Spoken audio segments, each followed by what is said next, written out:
বিসমিল্লাহির রহমানির রহিম।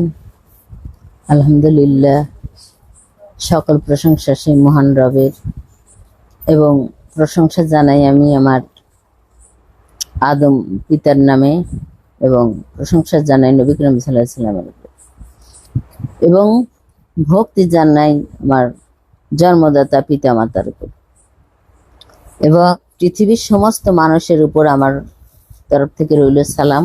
আসসালামু আলাইকুম ওয়া রাহমাতুল্লাহ। তো আজকে আমি যে কথাটা বলবো, যে বক্তব্যটা দিব, আমি অনেক দিন ধরে আমার জীবনে আমি যখন থেকে বোঝা শিখেছি বা ধর্মের মধ্যে এসেছি তখন থেকে শুনে আসছি যে আমাদের ধর্মের মধ্যেই এটা নিয়ে তর্কাতর্কি চলে আসতেছে সে অনেক দিন ধরে যাবত ধরে। তো সেই তর্কাতর্কি হচ্ছে এটা যে নবী করিম সাল্লাল্লাহু আলাইহি সাল্লাম নূরের তৈরি নাকি তিনি মাটির তৈরি, এটা নিয়ে। তো সেই বিষয়ে অনেকেই অনেক বক্তব্য দিচ্ছেন, কিন্তু আমিও আজ সেই বিষয়ে কিছু বক্তব্য দিতে চাচ্ছি আমার মহান মালিকের ইচ্ছাতে। তো এখানে যদি আমরা কোরআন থেকে নেই, তাহলে কোরআন পাকে বলা হয়েছে, নবী করিম সাল্লাল্লাহু আলাইহি সাল্লামকে বলা হয়েছে যে আমি তোমাদের মতোই মানুষ, শুধু আমার কাছে ওহী আসে, তোমাদের কাছে আসে না, এটাই। তো এখন নূরের তৈরি আর মাটির তৈরি, আমার মনে হয় না যে এটা নিয়ে তর্কাতর্কি করার কিছু আছে, যেহেতু নবী করিম সাল্লাল্লাহু আলাইহি সাল্লামের যে আদর্শ এটা আমাদেরকে মানতে বলা হয়েছে, এটা সর্বপ্রথম। এবং তার তরফ দিয়ে যে কোরআনে কারিমে আমাদের মধ্যে কোরআন রাখা হয়েছে বা আসছে আল্লাহর পক্ষ থেকে, সেটাকে আমাদেরকে ধরে রাখতে বলা হয়েছে। এখানে নবী কিসের তৈরি এটা আমাদের আসলে ধর্মের কোনো ব্যাপার না। নবী নূরের তৈরি হলেও আছে আর মাটির তৈরি হলেও আছে, এটা আমাদের আসলে নিয়ে তর্কাতর্কি করে নিজেদের মধ্যে একটা গন্ডগোল বা ফ্যাসাদ বা হিংসি, এটা মোটেই, আমার প্রথম বক্তব্যের কথাই হচ্ছে এটা মোটেই আমাদের মধ্যে ঠিক না। তারপরেও যখন মানুষ এটা নিয়েই সবাই তর্ক বিতর্ক করে, কেন করে আমি বুঝি না। এটা আমি মনে করি এক দিক থেকে এটা একটা নির্বুদ্ধিতার কারণ। কারণ নবী করিম সাল্লাল্লাহু আলাইহি সাল্লামও বলে নাই যে আমি নূরের তৈরি না অমক তমক, তোমরা এটা নিয়ে ভাবো। স্বয়ং আল্লাহ পাকও সেটা আমাদেরকে জানার জন্য বলেনি। আমাদের যেটা জানতে এবং ধরতে বলেছেন সেটা কোরআন এবং নবীর আদর্শ, এটাকে। তো আমরা যদি বুঝি তাহলে দেখি নূর আগে আমাদেরকে বুঝতে হবে কি, নূর আমাদেরকে আগে বুঝতে হবে কি। এখানে আমরা নূর দেখি সেটা হচ্ছে আলো। যেমন কোরআনে একটা আয়াত এসেছে, আল্লাহ পাক আয়াতে বলেছেন যে আমি চাঁদকে আলো হিসেবে রেখেছি এবং সূর্যকে প্রদীপ হিসেবে। তাহলে চাঁদকে আমরা কখনোই নূর বলতে পারি না, কখনোই নূর বলতে ওই প্রদীপ বলতে পারি না, আলো বলতে পারি, নূর বলতে পারি, এটা। তো এখন আমাদের নবী করিম সাল্লাল্লাহু আলাইহি সাল্লাম পৃথিবীতে আসলেন, তিনি যখন বলেছেন যে তিনি আমাদের মতোই মানুষ, তাহলে তিনি আমাদের মতোই মানুষ, অর্থাৎ মানুষকে যাহা কিছু দিয়ে তৈরি করা হয়েছে সেটাই তার মধ্যেও বিদ্যমান। আমরা এটা প্রমাণে পেয়েছি এবং সত্যায়িত দেখেছি যে একজন মানুষের মধ্যে যাহা কিছু তার মধ্যেও ঠিক তেমনটাই ছিল। তাহলে তিনি এই মানুষের মতোই মানুষকে যাহা দিয়ে সৃজন করেছেন আল্লাহ পাক, ঠিক আল্লাহ পাক তেমনই কোরআনের মধ্যে আয়াত নাজিল করেছেন যে তিনি তোমাদের মতোই একজন মানুষ। তাহলে তিনি আমাদের মতো একজন মানুষ। তাহলে এই যে নূরের কথা যে আসলো, তিনি নূরের তৈরি, এই কথাটা যে আসলো এটা কিন্তু না কোরআনে আছে, না কোনো অন্য গ্রন্থে আছে, কোনো জায়গায় নেই, ধর্মগ্রন্থের মধ্যে নাই। তবে যারা সাধনা করে, সাধক, তাদের মধ্যে এই কথাটা আসছে যে তিনি নূরের তৈরি। তাহলে এখন সেটা নিয়েই আমাদের মধ্যে তর্কাতর্কি চলছে। তাহলে তিনি কিভাবে নূরের তৈরি এটা আমাদের দেখতে হবে না? যেমন তিনি নূরের তৈরি কেন, এই যে আমরা যে দেখি যে তার উপরেই কোরআনকে আল্লাহ পাক নাজিল করেছেন। আমরা যেমন দেখি আদমকে, দেখি আদম আলাইহিস সালামকে যখন যদি আল্লাহ মানুষ বলে থাকেন, তাহলে তার দেহটাকে তিনি বলেছেন যে আমি মাটির দ্বারা আদমের যে দেহ বা মানুষ সৃষ্টি করেছি। মানুষ বলতে দেহ এবং আত্মা বলতে সেটা আর এক অন্য জিনিস। তাহলে আদমের যে দেহ এটা কিন্তু মাটি দ্বারা তৈরি করেছেন, এটা বলা হয়েছে। কিন্তু আমরা যদি প্রমাণে দেখি তাহলে মানুষকে সমস্ত সৃষ্টি দ্বারা, মাটি থেকে নির্যাস নিয়ে যে সৃষ্টি তৈরি হয় সেই সৃষ্টি দ্বারা এই মানুষকে তৈরি করা হয়েছে। ঠিক আদমকেও তাই, তিনি এই সৃষ্টির জাতির দ্বারা তার দেহকে তৈরি করা হয়েছিল। আর তার যে আত্মা, আদমের যে আত্মা, এটা স্বয়ং আল্লাহ পাকের যে স্বীয় আত্মা থেকে তার মধ্যে ফুৎকার আত্মা দেওয়া হয়েছিল। তাহলে আল্লাহ যদি সেই নূর হয়, তাহলে আদম আলাইহিস সালাম নামে যে নূরটা ছিল এটা কিন্তু সেই আল্লাহ পাকের সেই জ্যোতির্ময় আলো, আলোকপিণ্ড। আত্মা কিন্তু জ্যোতির্ময় আলোকপিণ্ড, কিন্তু তার দেহ ছিল এই সৃষ্টির জাতিদের দিয়ে গড়া বা মাটি দিয়ে গড়া। এটা ঠিক তেমনি আমাদের নবী করিম সাল্লাল্লাহু আলাইহি সাল্লামের দেহটাও ঠিক তাই, আমাদের মতো। আমাদের যেহেতু তিনি মানব সুরতে আসছেন, তাই আমাদের মানব সুরত গড়তে যাহা কিছু দরকার তাকেও ঠিক তাহা দিয়েই গড়ানো হয়েছে। কিন্তু এবার দেখলে যদি দেখি আমরা, তাহলে দেখা যায় যে তার যে আত্মা অর্থাৎ আহম্মদুন, সেটা কিন্তু মাটির নয়, সেটা কিন্তু আউয়ালেই ছিল। যখন তাহাকে সেই আউয়ালে সেই আলোক রূপে রাখা হয়েছিল, নূর রূপে রাখা হয়েছিল, সেটা কিন্তু মাটি ছিল না, সেটা সেই নূরই ছিল। অর্থাৎ সেই আত্মা নূর, মোহাম্মদ নবী করিম সাল্লাল্লাহু আলাইহি সাল্লামের যে আত্মার যে নূর, আত্মশক্তি, আত্মপাওয়ার, সেটা নূর হিসেবেই ছিল। আর সেই নূরটা ছিল স্বয়ং আল্লাহ পাকের ছায়ানূর।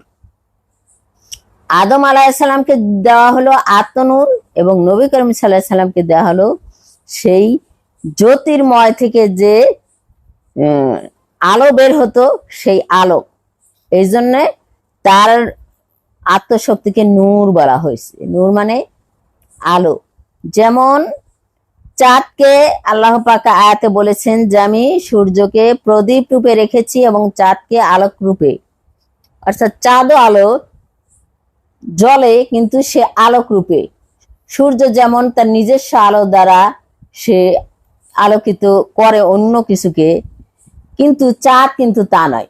চাঁদ সূর্য থেকে আলো পেয়ে থাকে। ঠিক তেমনি নবী আল্লাহ পাক সেই সূর্যের মতো নিজেই আলোকময়, প্রদীপ যাকে বলা হয়েছে। একটা আয়াতেও আছে যে আমি তাকের উপর সেই জ্বলন্ত প্রদীপ, উজ্জ্বল প্রদীপ। তাহলে আল্লাহ পাক সেই সূর্যের মতো প্রদীপ, যার আলো নিজের মধ্যে থেকে বের হয়। এবং সেই আলোক দ্বারা যাদের আত্মা গঠন করা হয়েছে, যার আত্মা গঠন করা হয়েছে সেই আহম্মদুন, সেটাই হচ্ছে আমাদের নবী করিম সাল্লাল্লাহু আলাইহি সাল্লামের আত্মনূর। এই জন্যেই তারকে বলা হয়েছে যে তিনি নূরের তৈরি। অর্থাৎ নবী করিম সাল্লাল্লাহু আলাইহি সাল্লামকে তো আমরা যদি মুহাম্মদ রূপে থাকতো, আহম্মদের উপর যদি প্রতিষ্ঠিতবান না হতো, আত্মায় আত্মবান না হতো, তাহলে কিন্তু পৃথিবীর মানুষ তাকে চিনতই না। যেমন অন্যদেরকে চিনে না, ঠিক তেমনও তাকে চিনত না। তিনি এই যে আহম্মদনের যে নূর, আল্লাহর সেই ছায়া নূর, তার উপর প্রতিষ্ঠিতবান হয়েছেন, তাই তিনি সেই নূরের তৈরি, তার আত্মা। তো এখানে আমরা যদি আদমকে যদি দেখি, তাহলে আদমের যে দেহটা, এটা যেমন সৃষ্টির থেকে, মাটি থেকে, তার আত্মা যদি দেখি, তাহলে সেই প্রদীপের নূর, অর্থাৎ আল্লাহর সেই স্বীয় আত্মা বা স্বীয় প্রদীপের থেকে যে নেওয়া হয়েছে সেই নূর বা জ্যোতির্ময় সেই প্রদীপ। নূর বলা চলে না, আসলে নূর বলতে আলোক বোঝায়। মানে আদমেরটা হবে প্রদীপ, আল্লাহর সেই প্রদীপের মতো তিনিও সেই প্রদীপ। আর নবী করিম সাল্লাল্লাহু আলাইহি সাল্লামকে যদি দেখা যায়, তাহলে তিনি হচ্ছেন সেই আদমের মতোই, তার দেহ ভাণ্ড সমস্ত কিছু দিয়ে তৈরি, মানুষের যেমন, আমাদের যেমন, কিন্তু তার আত্মাটা ছিল বা সেই আহম্মদের জগৎটা ছিল সেই স্বয়ং প্রদীপ বা আল্লাহ পাকের সেই আলো। তার মধ্যে থেকে, সেই প্রদীপ থেকে যা আলো বের হতো, তার থেকে তার সেই আহম্মদন জগৎকে আলোকিত করা হতো বা তৈরি করা হয়েছে বা সেই সত্যবান করা হয়েছে। এই জন্য কথা দুটাই ঠিক। একটা যদি বলা হয় নূর, তাহলে আহম্মদুন আসলেই নূর। যেহেতু আহম্মদুনকে যখন সৃজন করা হয়েছিল, তখন তার দেহ মোবারক ছিল না, এই আমাদের যেমন মানুষ আকৃতি, এমন তিনি এই দেহ নিয়ে ছিলেন না। তখন শুধু আহম্মদনের উপর ছিলেন এবং নূর হিসেবে ছিলেন। তাই যদি আহম্মদনকে দেখানো যায়, তাহলে তিনি নূরের তৈরি। আর যদি সেই আহম্মদনকে পৃথিবীতে এনে দেখানো যায় মানুষ সুরতে, তাহলে তিনি দেহ মোবারক তার এই সৃষ্টির জাতি দিয়ে তৈরি, এবং আদমকে যেমন বা অন্য অন্যদেরকে আমরা যেমন তেমনই, এবং তার আত্ম মোবারক, সেটা হচ্ছে তার আত্মসত্তা হচ্ছে ওই স্বয়ং আল্লাহ পাকের সেই প্রদীপ থেকে, যে জ্যোতি থেকে যে বের হওয়া আলো, সেই আলো। তাই আমরা কেউ যেন আর এই ভুল ভ্রান্ত না করি যে তিনি নূরের না মাটির। আসলে তিনি দেহ তার এই আমাদের মতোই, এবং আত্মনূর তার নূরেরই। যেমন আদমের দেহ মোবারক এই সমস্ত কিছুর সৃষ্টির দ্বারা তৈরি, এবং আত্মনূর সেই স্বয়ং আল্লাহ পাকের সত্তায় সত্যবান তিনি। আল্লাহ থেকে যে আত্মা এসেছে আদমের মধ্যে, সেই সত্তায় সত্যবান তিনি। ঠিক চাঁদের মতো, ঠিক চাঁদের মতো, যেমন সূর্য থেকে আলো বের হয়ে চাঁদকে আলোকিত করেছে, নবী করিম সাল্লাল্লাহু আলাইহি সাল্লামও ঠিক তাই। তার বেলায়ও কোনো পৃথক নাই। আমরা চাঁদকে যদি দেখি, তার কিন্তু নিজস্ব আলো নেই, এটা কিন্তু সত্য বাস্তব। তার কিন্তু নিজস্ব কোনো আলো নেই, কিন্তু ওই সূর্য থেকে যখন আলো এসে পড়ে, চন্দ্র তখন নুরিওয়ালা হয়ে যায়, তখন সে জ্বলতে থাকে, আলোকময় পিণ্ড আকারে তাকে দেখা যায়। ঠিক নবী করিম সাল্লাল্লাহু আলাইহি সাল্লামও ঠিক তাই, একই মাপের। তাকে আলোকময় করা হয়নি, কিন্তু স্বয়ং আল্লাহ পাকের সেই আলোয়, স্বয়ং আল্লাহ পাকের যে জ্যোতির্ময়, সেই জ্যোতির্ময় থেকে যে আলো বের হয়, সেই আলো নিয়ে নবী করিম সাল্লাল্লাহু আলাইহি সাল্লামের সেই আহম্মদুন জগৎ আলোকময় বা নূরি। এই জন্যে তিনি আমাদের, এটা নিয়ে তর্কাতর্কি করে কোনো লাভ নেই, তিনি আমাদের কাছে নূরিও, এবং তিনি আমাদের কাছে আমাদের মতো মানুষও একজন। আসলে যে যাহা আমরা, যেমন যে যাহা আমরা সেই সত্তায় সত্যবান হই, সেটাই আমাদের কাছে সেই জ্যোতির্ময় আলোক নূর বা আলোকপিণ্ড বা প্রদীপ হিসেবে আমাদের কাছে প্রতীয়মান হয়। এটা হচ্ছে মূল কথা। ঠিক তেমনি নবীদের বেলায়ও তাই, সমস্ত নবীর বেলায়ও তাই, এবং ওনার বেলায়ও তাই। আবার ওনাকে একথাও বলা হয়েছে কোরআনে যে উনি ফেরেশতা নন। আসলেই উনি ফেরেশতা নন, উনি কোনো ফেরেশতা ছিলেন না। উনি না ফেরেশতা, না এই আদমের বংশ, না ফেরেশতার জাতি, না আদমের বংশ। উনি এগুলোর কোনোটাই না। উনি আলাদা জগতের একজন।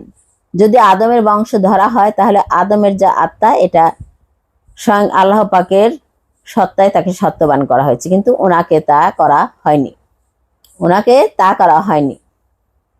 এখন ওনার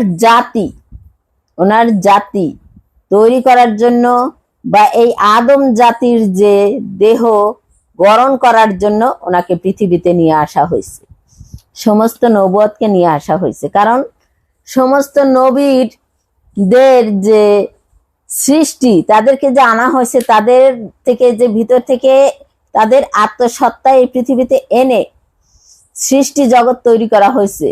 সেই সৃষ্টি জগৎকে মানব রূপে এনে তাদের মুক্তি দিতে আদম আলাইহিস সালামকে তৈরি করা হয়েছে, এবং তাদেরকে এই পৃথিবীতে আনা হয়েছে সৃষ্টি রূপে নিয়ে এসে তাদের সেই সত্তায় সত্যবান করার জন্য। তাদেরকে আবার মানুষ রূপে নিয়ে এসে তাদের মধ্যে সেই সত্য প্রকাশ করার জন্য সমস্ত নবীদেরকে আবার প্রেরণ করা হয়েছে মানুষ রূপে। তারা সেই প্রকাশ হয়ে সেই সত্তায় সত্যবান কায়েম করে তারপরে সেই সত্তা, সমস্ত সত্তাকে আমাদের রাসূল অর্থাৎ নবী করিম সাল্লাল্লাহু আলাইহি সাল্লামের কাছে বুঝে দিয়ে তেনারা চলে গেছেন। এবং সেই সত্তা যে রয়ে গেছে, তাদের যে কায়েমতের সত্তা পৃথিবীতে রয়ে গেছে, তাহা নবী করিম সাল্লাল্লাহু আলাইহি সাল্লাম নিয়ে এই আদম দেহটাকে, ভাণ্ডটাকে তাকে বরণ করার সেই দায়িত্ব দেওয়া হয়েছে। এবং যদি তার সেই সত্তায় সত্যবান তিনি না হতেন, সেই নূরিওয়ালা না হতেন, তাহলে কোনোদিনও তিনি সেই আহম্মদের নূরের নূরিওয়ালা না হলে কোনোদিনও তিনি এই যে আমরা যে আদম গড়ন, আদমের যে দেহ মোবারক গড়ন বা আমাদের এই মানব সুরত গড়ন বা আদম সুরত গড়ন, এটা কখনোই হতো না, এটা কখনোই হতো না। বা এই সুরত নিয়ে আমরা আবার পৃথিবী থেকে বিদায় হতে পারতাম না। তাই দুইটা দায়িত্ব আল্লাহ পাক এই দুইজনকে বুঝে দিয়েছেন। একজনকে আল্লাহর স্বয়ং নূর দিয়ে আদম আলাইহিস সালামকে পাঠিয়েছেন এই মানুষের মধ্যে সেই নূর তাকে প্রদান করার জন্য। সেই দায়িত্ব, সেই খেলাপতি, সেই প্রতিনিধিত্ব সেই আদম আলাইহিস সালামকে দিয়ে তিনি পাঠাইছেন সমস্ত সৃষ্টিকে এই মানবের আত্মার দায়িত্ব দিয়ে। মানবের যে আত্মা আছে না, আদম নূরের আত্মা, এই আত্মার দায়িত্ব স্বয়ং আদম আলাইহিস সালামকে দিয়ে পাঠানো হয়েছে যে সমস্ত সৃষ্টিকে নবী করিম সাল্লাল্লাহু আলাইহি সাল্লাম যখন মানব সুরতে নিয়ে আসবেন, এই মানব ভাণ্ড তৈরি করে, তখন ঠিক সেই মানব সুরত তো এমনি আর সে থাকবে না, লাশের মতো আর থাকবে না। তাকে চালনা করার জন্য যে চেতনা শক্তি, যে নূরি শক্তি, যে আত্মশক্তির প্রয়োজন, সেটার দায়িত্ব আদম আলাইহিস সালামকে দেওয়া হয়েছে।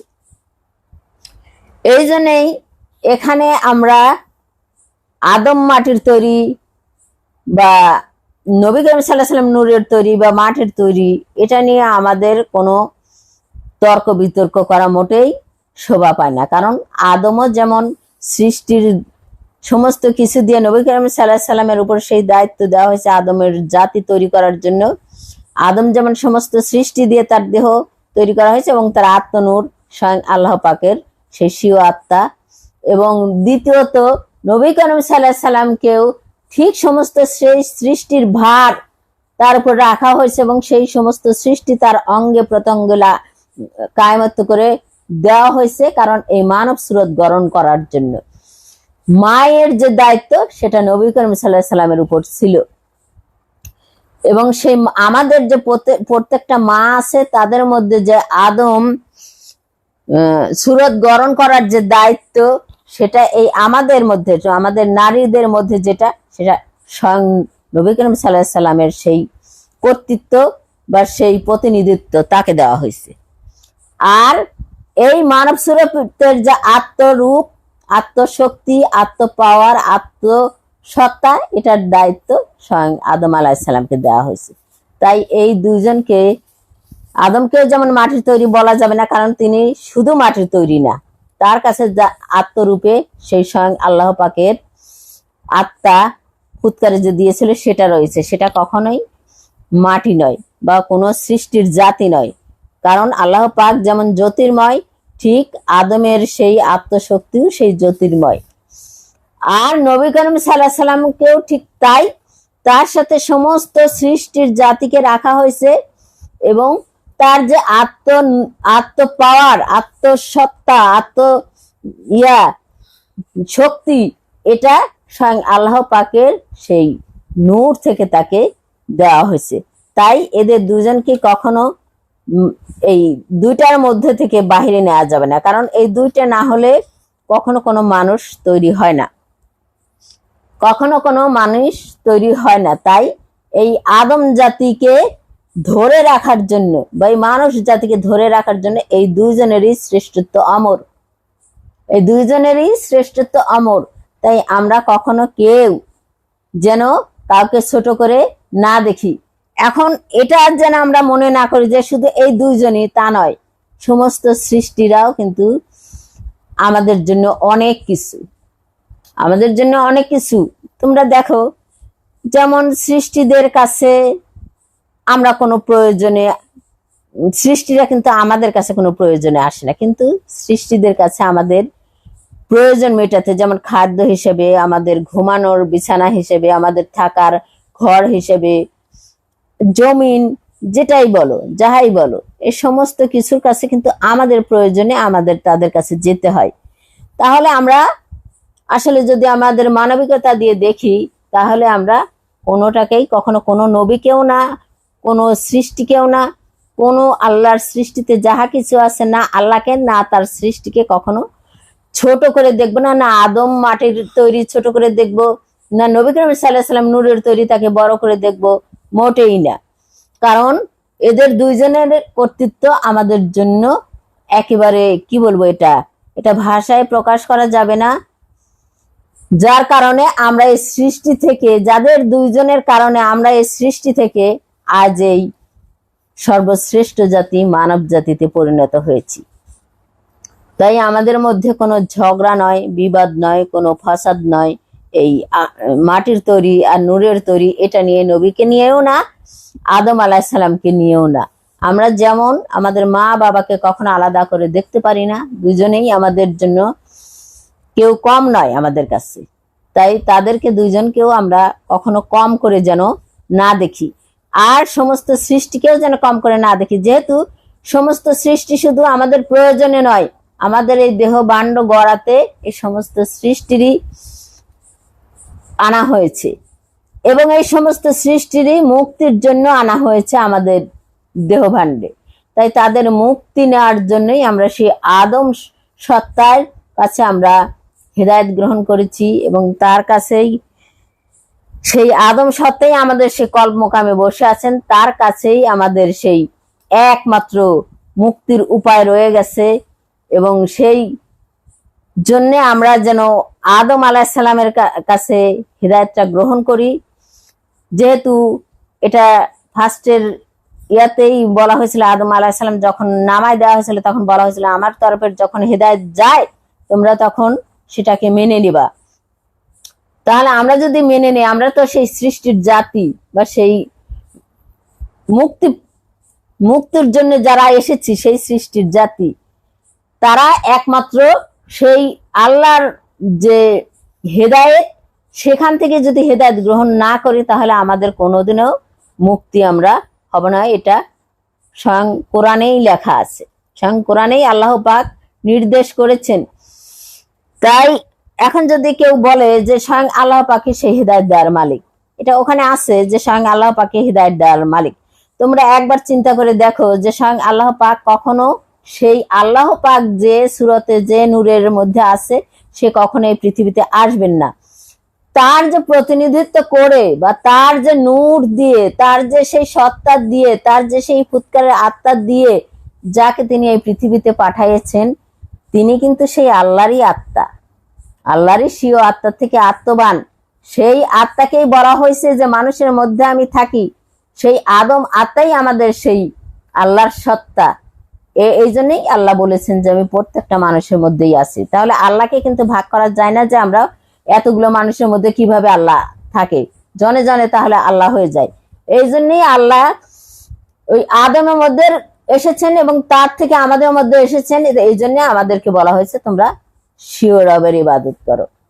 তাহলে আমরা স্বীয় রবের ইবাদত করে, কাউকে ছোট বড় না করে, কোনো কিছুকে ছোট বড় না করে, না দেখে তাদের হিংসা বিদ্বেষ বা করে না দেখে নিন্দা আলোচনা এগুলো না করে, তাদেরকে আমাদের সঙ্গী হিসেবে নিয়ে আমরা যে সৃষ্টির জাতি, সেই নবী করিম সাল্লাল্লাহু আলাইহি সাল্লাম এবং আদম আলাইহিস সালামের প্রতি আমাদের ভক্তি শ্রদ্ধা যেন অমলিন থাকে। আমরা যেন তাদের উপর কখনোই সেই ভক্তি শ্রদ্ধায় কম না করি এবং তাদের মেনে নিতেও যেন আমরা কখনো কুণ্ঠাবোধ না করি। এই বলে আমি আমার বক্তব্য এখানেই রাখতেছি। সবার প্রতি আমার সালাম। আসসালামু আলাইকুম ওয়া রাহমাতুল্লাহি ওয়া বারাকাতুহু।